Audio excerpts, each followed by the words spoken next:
वाले साहब एक दिन बैठे तो मैं उन्होंने पूछ लिया, मैं क्या भाई जिंदगी च तुसां एक घर बनाया और कीता भी के दुनिया किनियां किनियां जदादा बना लियां। अब्बा यार ने कोई 30 सैकंड की खामोशी लई तो तो बाद बोले, कहंदे ने पुत्र जदों मैं मर गया ना तो मेरी वसीयत पढ़ी तेन पता लगेगा मैं तेरे वास्ते की कीता है। अब्बा यार का इंतकाल हो गया, मैं उन्होंने वसीयत वेखी तो उहदे च लिखिया कि पुत्र जी जिहड़ा मकान बनाया ना इहदियां बुनियादां दे विच ना खुदाई करी तो तैनूं घड़ा लभेगा, खजाना लभेगा।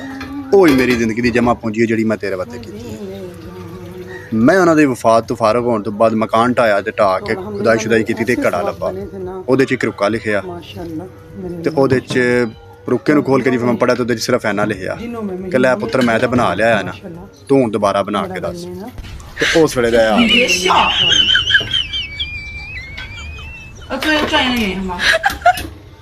वाले साहब एक दिन बैठे तो मैं उन्होंने पूछ लिया, मैं क्या भाई जिंदगी च तुसां एक घर बनाया और